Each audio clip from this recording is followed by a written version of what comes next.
오늘 하나님의 말씀은 마태복음 1장 16절 말씀 보겠습니다. 하나님의 말씀 마태복음 1장 16절 한 절 말씀입니다. 야곱은 마리아의 남편 요셉을 낳았으니 마리아에게서 그리스도라 칭하는 예수가 나시니라. 이는 살아계신 하나님의 말씀입니다. 여러분은 어떤 말씀을, 성경에 수많은 구절의 말씀들이 있는데 그 중에서 어떤 말씀을 좋아하시나요? 잘 알려진 유명한 말씀을 좋아하시는 분들도 계실 테고요. 그리고 혹여나 또 어떤 분들은 은혜 받았던, 특별한 체험을 주었던, 그래서 오래도록 가슴에 남아있는 말씀을 담아두고 살아가시는 분들도 계실 겁니다. 그럼 이렇게 여쭤보면 어떨까요? 여러분은 여러 성경 말씀들 중에 싫어하는 말씀 있으실까요? 어떤 말씀은 우리에게 지나친 거룩함을, 지나친 부담감을 주는 말씀들이 있어서 또 그 말씀을 읽을 때는 또 멀리하게 되기도 합니다. 어떤 분들에게는요, 아직 아물지 않은 상처가 있는데 말씀이 그 상처를 콕콕 집어내는 그런 경우도 있어서 말씀을 읽을 때 은혜라기보다는 이렇게 돌아서게 되는, 회피하게 되는 경우도 있겠죠. 그렇게 심각한 일은 아니겠지만 저에게도 한때 이렇게 멀리하게 되던 말씀이 있었습니다. 다름이 아니라 오늘 우리가 본문으로 읽었던 말씀, 마태복음 1장 말씀인데요. 그 이유는 이제 제가 초등학교 시절로 거슬러 올라가게 됩니다. 초등학생 때 제가 다니던 교회 주일학교에서요, 성경 암송 대회가 열렸습니다. 외울 말씀이 딱 정해져 있는 건 아니었습니다. 그냥 참가자가 알아서 말씀을 정하고 외우면 되는 그런 경우였는데요. 저는 사랑장으로 잘 알려진 고린도전서 13장 말씀을 선택해서요, 한 달 정도 여유를 두고 그 말씀을 이제 처음부터 끝까지 잘 외웠습니다. 그리고 대회 당일에 큰 실수 없이 앞에 나가서 무난하게 암송을 마쳤습니다. 겉으로 표현은 안 했지만요, 다 암송을 하고 들어와서 1등 할 수 있겠다, 굉장히 좋은 선물, 뭐였는지는 기억이 아닙니다만 1등 선물이 굉장히 좋은 거였던 걸로 기억납니다. 그래서 아싸 그러면서 얼른 시상식이 진행되기를 기다리고 있었습니다. 편안하게 이제 다른 친구들이 외우는 것을 보면서 있었는데 거의 막바지쯤에요, 저랑 동갑인 한 여자 어린이가 나와서요, 마태복음 1장 말씀을 외우기 시작했습니다. 누가 누구를 낳고, 누가 누구를 낳고, 또 누가 누구를 낳고, 이거를 쭉 외우고 있는 모습을 여러분이 여기 앉아 계신 것처럼 이렇게 앉아서 보면서 저는 혼자 생각했습니다. 야, 너 외울 말씀도 되게 없다. 그 많은 유명한 말씀들 놔두고 누가 누구 낳고 누가 누구 낳고 이걸 왜 골라서 외웠냐, 속으로 그렇게 생각했죠. 그런데 놀라운 일이 일어났습니다. 자칭 잠정적 1등이었던 저를 제치고 마태복음 1장을 암송한 그 친구가 1등을 차지해 버렸습니다. 이해할 수가 없었습니다. 사실 성경 절수로 따지면 저보다 그 친구가 몇 절 더 외운 건 맞았습니다. 그랬습니다만 그래도 제 생각에 1등이라면 별 볼 일 없는 말씀 잔뜩 외운 그런 친구 말고 중요한 말씀 또박또박 외운 내가 해야 되는 것 아닌가, 그런 생각이 들었죠. 그래서 첫 번째로는 마태복음 1장을 외우려고 골랐던 그 친구가 이해되지 않았고요.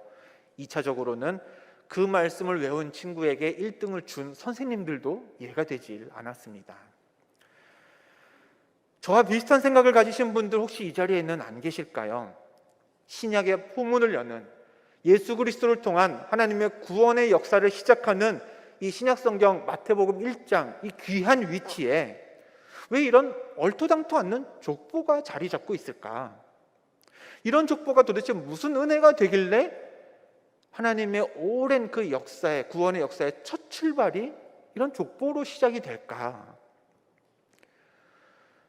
암송대회 1등과 함께 그 상품을, 기억나지도 않는 그 상품을 놓쳐버린 이후에 저는 마태복음 1장을 볼 때마다 그 친구, 그리고 제가 놓쳐버린 그 1등 상품이 생각이 났습니다. 그러다 하나님의 말씀을 야곱야곱 읽어보니까요, 이 족보도요, 우리에게 주는 은혜가 있습니다. 그래서 이 시간 그 은혜를 한번 같이 나눠보려고 합니다. 아브라함부터 예수님까지 성경은 그 시간을 42세대라고 표현하고 있는데요. 그 42세대에 걸친 족보에 등장하는 사람들을 찬찬히 살펴보면요, 몇 가지 특징을 찾을 수 있습니다. 첫째로요, 예수님의 족보에 나열된 사람들의 특징은 죄가 많은 사람들이다라는 겁니다. 마태복음 1장 3절의 앞부분은 이렇습니다. 유다는 다말에게서 베레스와 세라를 낳고 라고 했습니다. 유다, 다말, 이 두 사람 사이에서 베레스, 세라 태어났습니다. 뭐 그랬나 보지 생각하고 넘어갈 수 있죠. 아주 짧은 한 구절, 팩트를 다루고 있는 짧은 한 구절인데요. 그런데 이 한 구절 사이에 큰 죄가 사실 숨어 있습니다. 유다와의 사이에서 베레스와 세라를 낳은 그 다말이라는 여인은요, 본래 유다의 아내가 아니라 며느리였습니다. 한국도 그렇지만요, 구약시대 유대인 사회에서는 장남이 아들을 낳아서 대를 이어가는 게 굉장히 중요한 일이었습니다. 때문에 장남이요, 아들을 낳지 못하고 일찍 사망하게 되면 과부가 된 그 며느리는, 큰 며느리죠, 남편의 남동생, 그러니까 시동생이라고도 하고도 동침을 해서라도 아들을 낳아야 했습니다. 다말의 원래 남편은요, 유다의 맏아들, 큰아들인 엘이라는 사람이었습니다. 근데 엘이 자녀를 보기 전에 일찍 죽었고요. 어찌된 일인지 그 다음 남편이 되어야 할 둘째 아들 오난도 곧 죽고 말았습니다. 그럼 이제 순서상으로는요, 유다의 셋째 아들이 셀라라는 아들이었는데요, 그 셀라가 다말의 남편이 될 차례였습니다만 시아버지 유다는 다말과 그 셋째 아들 셀라를 함께 살도록 허락하지 않았습니다. 그러다 보니 다말은요, 몸은 시댁에 들어와서 살고 있는데 남편도 없고 자녀도 없고 집안에서 입지가 참 곤란했을 겁니다. 결국 다말은 이런 상황을 바꾸기 위해서 자녀를 내가 꼭 낳아야겠다라는 의지를 가지고 거리로 나가게 됩니다. 때마침 거리에서 동침할 여인을 찾던 남자를 또 만났습니다. 그런데 그 남성이 시아버지 유다였습니다. 유다는요, 자기 품 안에 있는 여인이 며느리 다말이라는 사실도 모른 채 잠자리를 같이 하게 된 것이죠. 그 결과 태어난 아이들이 조금 전 읽었던 말씀에 등장하는 쌍둥이인데요, 베레스와 세라입니다. 아들을 낳겠다고 작정하고 거리로 나간 그 며느리나 거리에서 만난 여인이 며느리인 줄도 모르고 잠자리를 가진 시아버지나 어떤가요? 둘 다 좀 되게 그렇습니다. 그렇죠? 그런데 하나님 앞에 당당하지 못한 일을 행한 이 두 사람이 오늘 예수님의 족보에 떳떳이 기록되어 있습니다. 마태복음 1장 6절을 볼까요? 여기에는 우리가 아주 잘 아는 사람이 나옵니다. 6절 후반절을 보면 이렇습니다. 다윗은 우리아의 아내에게서 솔로몬을 낳고 라고 했습니다. 족보가 쭉 이어지면서 다윗을 거치고요, 그리고 그 아들 솔로몬이 등장합니다. 다윗, 하나님과 동행했던 사람이죠. 그런데 그가요, 어느 날 목욕하던 여인을 보고 한눈에 반하게 됩니다. 여인에게는 이미 남편이 있었습니다. 근데 다윗은 왕이라는 자기 신분을 이용해서요, 그 여인을 임신하게 만들었습니다. 뿐만 아니라 다윗은요, 자기의 그 부정을 숨기려고 여인의 원래 남편이었던, 동시에 자신의 충신이었던 우리아를 죽게 만들었습니다. 유대인뿐 아니라 모든 신앙인들에게요, 다윗은요 참 훌륭한 왕이고요, 신앙의 본보기가 되는 인물이죠. 그렇기 때문에 더더욱 만약에 제가 유대인이라면, 만약에 제가 이 족보를 기록한 사람이라면요, 다윗의 이름을 족보에 넣으면서 우리아의 아내에게서라는 표현은 그냥 빼버렸을 겁니다. 그냥 다윗이 솔로몬을 낳았다라고 해도 족보에는 아무 문제가 없는 거거든요. 그런데요, 성경은 굳이 다윗이 살인자임을 상기시키는 이름 우리아라는 이름과, 그리고 다윗이 부정을 저질렀음을 떠올리게 하는 우리아의 아내라는 표현까지 정확하게 기록을 해두고 있습니다. 때문에 우리는 이 예수님의 족보를 읽을 때마다 그 위대한 인물, 하나님 마음에 합한 삶을 살았던 다윗을 그 사람도 죄인이지, 그 사람도 부정을 저질렀잖아, 다윗도 그랬어, 맞아 하고 다윗의 그 수치를, 허점을 기억하지 않을래야 않을 수가 없게 되었습니다. 마태복음 1장 9절을 보면요, 또 한 명의 왕이 등장합니다. 우시아라는 왕인데요, 역대하 26장 말씀을 보면 이 우시아에 대해서 이렇게 설명을 하고 있습니다. 그가 강성하여짐에 그의 마음이 교만하여 악을 행하여 그의 하나님 여호와께 범죄하되 곧 여호와의 성전에 들어가서 향단에 분향하러 한지라.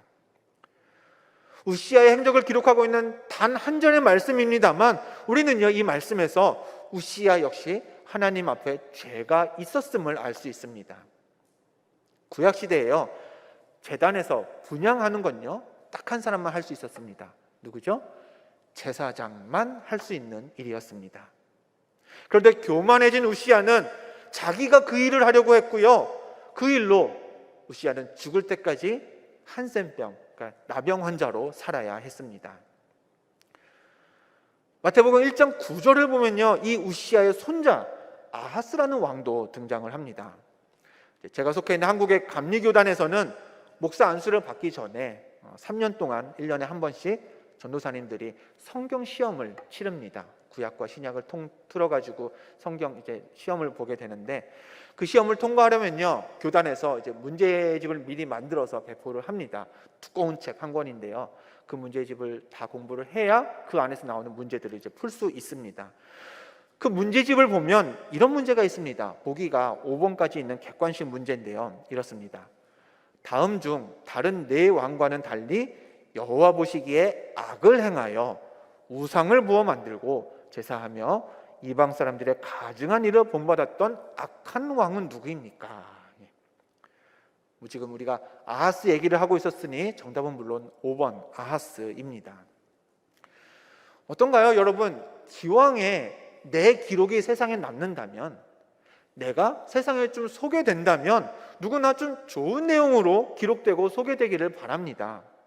그런데 이 아하스라는 왕은 이제 교회가 공식적으로 만든 책에서마저 뭐라고 소개되고 있죠?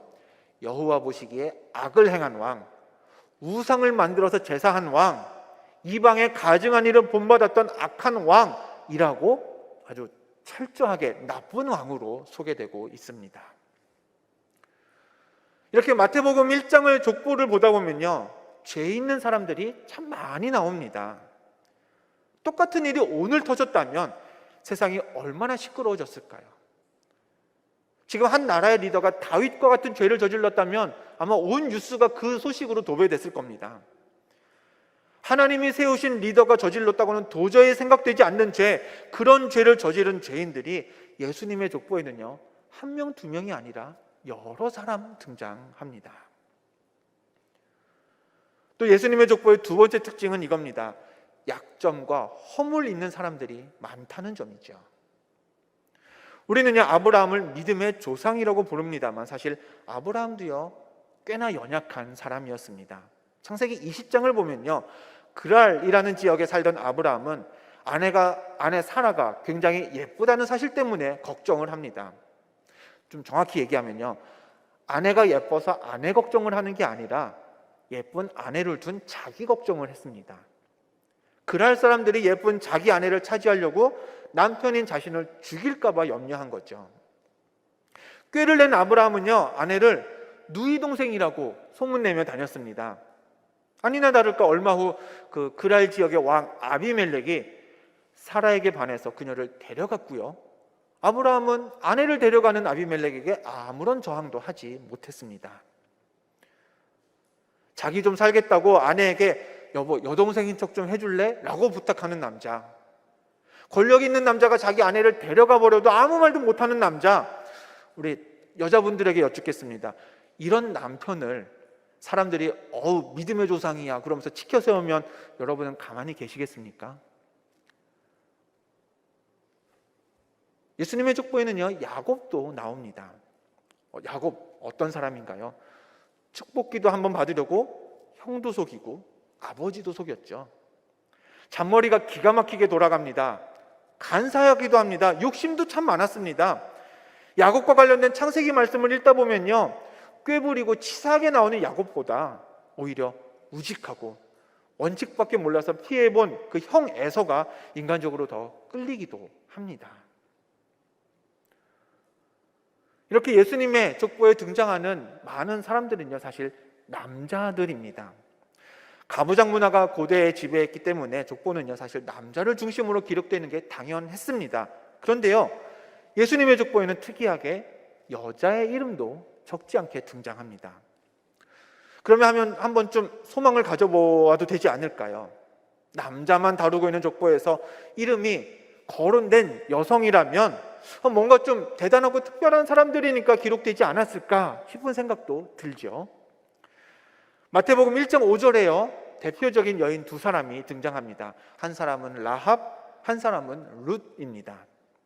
이 둘은요, 믿음으로 큰 일을 했던 사람이 분명합니다. 그런데요, 그들의 출생과 과거를 또 살펴보면 얘기가 달라집니다. 라합 누구죠? 광야에 머물던 이스라엘이 여리고로 정탐꾼을 파송했을 때 여리고 군대로부터 정탐꾼들을 숨기고 살려주었던 사람입니다만, 그 업적 하나를 뺀다면 라합은요, 별 볼 일 없는 사람이었습니다. 여리고에서 기생으로 생활했습니다. 또 출신으로 보면요, 하나님이 이스라엘에게 얘들아 하나도 남김없이 저들을 진멸해라 라고 명령하셨던 가나안 족속 출신이었습니다. 하나님 보기에 없어져야 마땅한 그런 민족이 라합의 뿌리였던 셈이죠. 룻도 별반 다르지 않습니다. 그녀도 이방 족속인 모압 사람이었습니다. 일찍이 하나님은요, 모압 사람에 대해서 이렇게 말씀하셨죠. 신명기 23장 말씀을 보면요, 암몬 사람과 모압 사람은 영원히 여호와의 총회에 들어오지 못하리라 라고 했습니다. 태생적으로 영원히 하나님의 백성이 될 수 없었던 사람, 나는 저들을 내 백성으로 삼지 않을 거야 라고 하나님이 아예 선포해버린 그런 민족 출신이 룻이었습니다. 이렇듯 42세대에 걸친 예수님의 족보에는요, 그 사람이 남자든 여자든 믿음의 조상이라 불리든 위대한 왕이라 여겨지든 간단히 말하면요, 제대로 된 사람이 없습니다. 나열된 사람들이라고는 한결같이 야곱이나 다윗처럼 연약하고 이기적인 사람, 아브라함 같은 거짓말쟁이, 아하스와 우시야처럼 교만해서 우상을 섬긴 사람, 라합이나 룻처럼 하나님께 이미 버림받은 이방 민족 출신, 다 이 모양입니다. 설마 그래도요, 목사님, 예수님의 족보인데 다 그런 사람들만 있을까요? 다 죄인들만 있을까요? 물론요, 드러난 죄가 없는 사람들도 있습니다. 대표적으로 마태복음 1장 4절에 있는 사람들인데요, 한번 말씀을 같이 읽어보죠. 시작. 람은 아미나답을 낳고 아미나답은 나손을 낳고 나손은 살몬을 낳고. 람, 아미나답, 나손, 살몬, 여러분들 이 사람들 이름 들어보신 적 있으신가요? 살몬은 스시집에서나 들어봤지 성경에도 이런 이름이 있는 줄은 모르셨을 겁니다. 네, 예수님의 족보에는요, 죄가 없는 사람들도 있습니다. 있는데, 근데 그 사람들은요, 결코 죄를 짓지 않아서 없는 게 아니라 도대체 뭐 하며 살았던 사람들인지 아무런 기록이 남아있지 않기 때문에 죄가 드러나지 않을 뿐입니다. 이런 사람들이 기록된 족보, 우리 가문에 이런 분들이 있었습니다 하고 족보로 남겨서 딱 세상에 내세워봤자 그게 자랑이 되기는커녕 부끄러워서 본전도 못 찾을 수준인데요, 이런 기록들이 다른 것도 아니고 신약성경 첫 장에 나타나 있습니다. 자세하게 나열되어 있습니다. 예수 그리스도를 통해서 새로운 시작을 여는 신약의 첫 시작이라면, 구원의 새 출발을 알리는 그런 예수님의 족보라면 좀 세상에 모범이 되는 사람들이 많았으면 좋겠는데, 이렇게 흠 많고 트집투성이인 사람들이 짧게도 아니고 16절에 걸쳐서 42사람이나 나열되어 있는 이유가 뭘까요? 그건 장황하게 나열된 이 죄인들의 이야기가 오래전에 2000년 전에 그 이전에 세상을 살았던 이들의 이야기가 지금 정확하게 우리들 이야기이기 때문입니다. 부끄럽지만요, 이게 내 이야기고요, 이게 우리 가정, 우리 교회 모습입니다. 여러분들 오늘 교회에 왜 오셨죠? 모범 답안은 이럴 겁니다. 네, 하나님 말씀에 위로받기 위해서 왔습니다. 우리 같은 신앙을 가진 성도들과 사랑의 교제를 나누려고 왔습니다. 물론 우리 유역기둥교회는요, 하나님 말씀에 위로받는 귀한 말씀 공동체인 줄 믿습니다. 아멘. 예배드리고 간식만 나누는 게 아니라 우리 어린이들부터 어르신들까지 예수 그리스도의 사랑을 나누고 교제하는 그런 교회가 되어왔고 또 앞으로도 될 줄로 믿습니다. 그렇지만 이제 교회가 더 많이 모입시다. 간격도 6피트에서요 5피트로 줄였습니다. 좌석도 더 만들어 놨습니다. 금요일에도 모이기 시작했습니다. 더 모입시다, 더 기도합시다, 더 예배합시다, 그렇게 외치고 있는 때가 지금이지만 정말 그렇게 더 모이다 보면요, 더 많은 예배와 모임이 이루어지다 보면요, 위로를 받아야 하는 교회 안에서 상처받는 분들이 생깁니다. 교회는 세상과 좀 달라야 하는데 아브라함처럼 자기만 살려고 거짓말하는 사람도 있고요, 야곱처럼 간사하게 생활하는 사람도 있습니다. 유다처럼 보이는 곳에서는 떳떳하다가 보이지 않는 곳에 가서 죄를 짓는 사람도 있고요, 다말처럼 자기 욕심 때문에, 자기 욕망 때문에 마음 먹고 죄를 짓는 사람도 있습니다. 교회에는 우시야처럼 나는 하나님 믿습니다, 높은 자리에 왕으로 앉아가지고서는 악한 행위에서 돌아서지 못하는 그런 사람도 있고요, 라합처럼 부끄러운 과거를 가진 사람, 룻처럼 아무 백도 없이 멸시받는 사람도 우리 교회 안에는 참 많이 있습니다. 오늘 우리가 살펴본 말씀 속의 사람들처럼 이 자리에 모인 우리가 다 그렇지 않나요? 우리가 다 죄인입니다. 다 연약하고요, 다 별 볼 일 없는 배경 가지고 있습니다.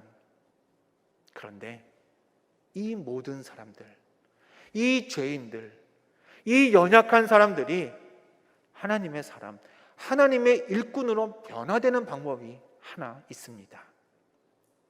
오늘 본문 말씀, 예수님의 긴 조보가 끝을 맺는 마태복음 1장 16절의 말씀을 우리 화면을 보고 같이 읽겠습니다. 시작. 그리스도라 칭하는 예수가 나시니라. 아멘.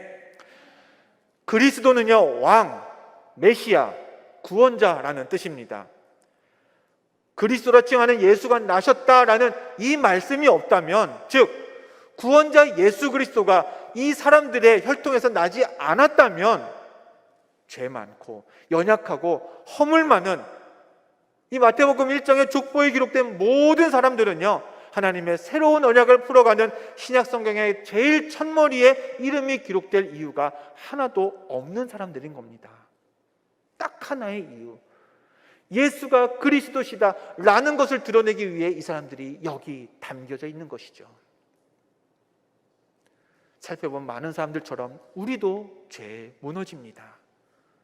내세울 건 별로 없습니다.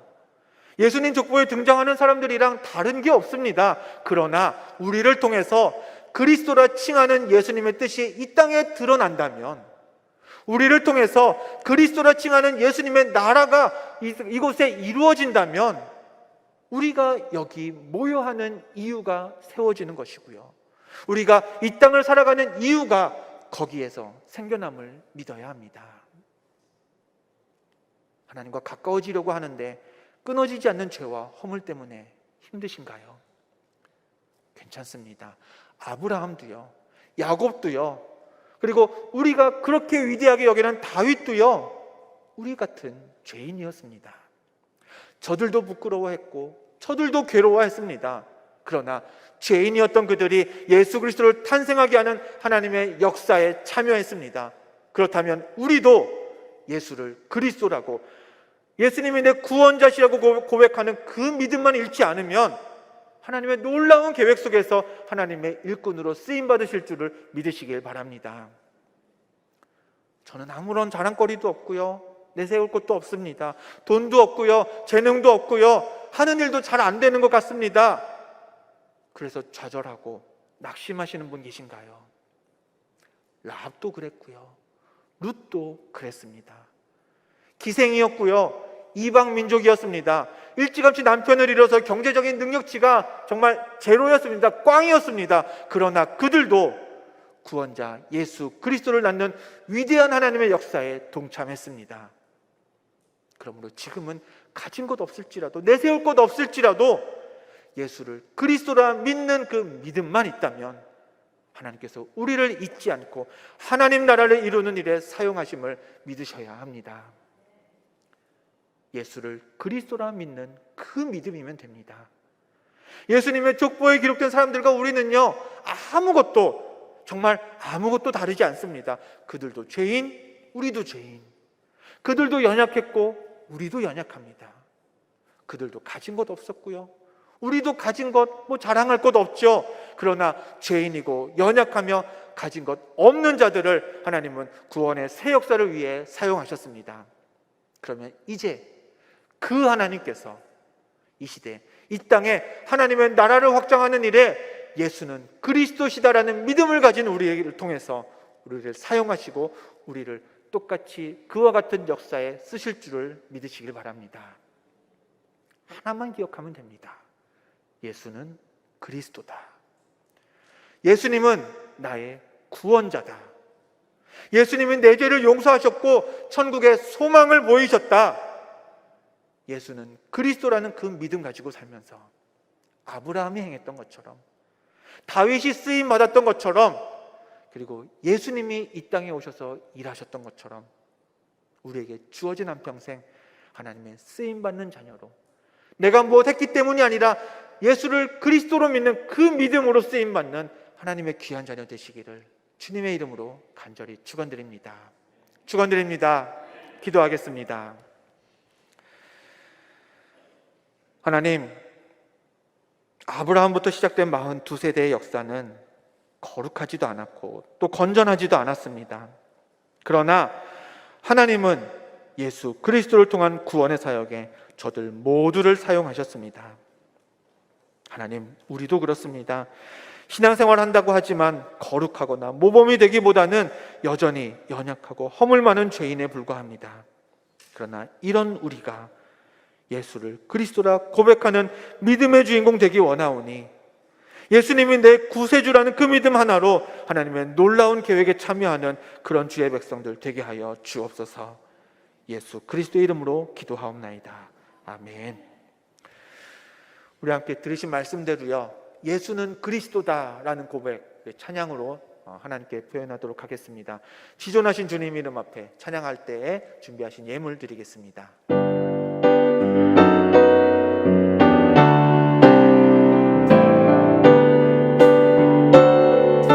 지존하신 주님 이름 앞에, 지존하신 주님 이름 앞에 모든 무릎 꿇고 다 경배해. 거룩하신 주님 보좌 앞에 엎드려 절. 다시 한번 고백합니다. 지존하신 주님, 지존하신 주님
예수는 그리스도다, 예수가 나를 구원했다라는 그 믿음이 우리를 존귀한 하나님의 자녀로 서게 하는 줄 믿습니다.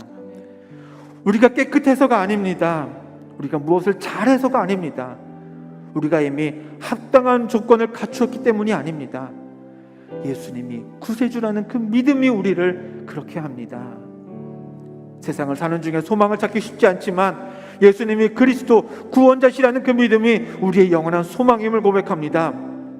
하나님, 그 믿음, 그 고백, 그 소망, 이 시간 몸을 일으키고 간구하는 모든 성도들의 심령에 굳게 새겨지게 하여 주옵소서.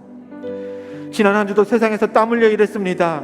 수고하며 최선을 다해 벌었습니다. 그리고 이 시간 구별하여 하나님께 예물 드립니다. 하나님, 기쁨으로 받으시고 생명을 살리는 일에 귀하게 사용하여 주옵소서. 예수는 그리스도라는 그 믿음이 세상에도 퍼져나가는 일에 이 예물을, 또 몸을 일으킨 우리를 하나님 사용하여 주옵소서.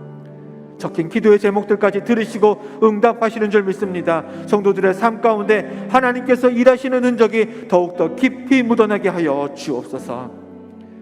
간식을 준비하며 교회와 성도를 섬기는 우리 목사님 가정, 저들의 섬김에 예수는 그리스도라는 믿음이 더해져서 하나님 나라에 귀히 쓰임받는 가정 되게 하여 주옵소서.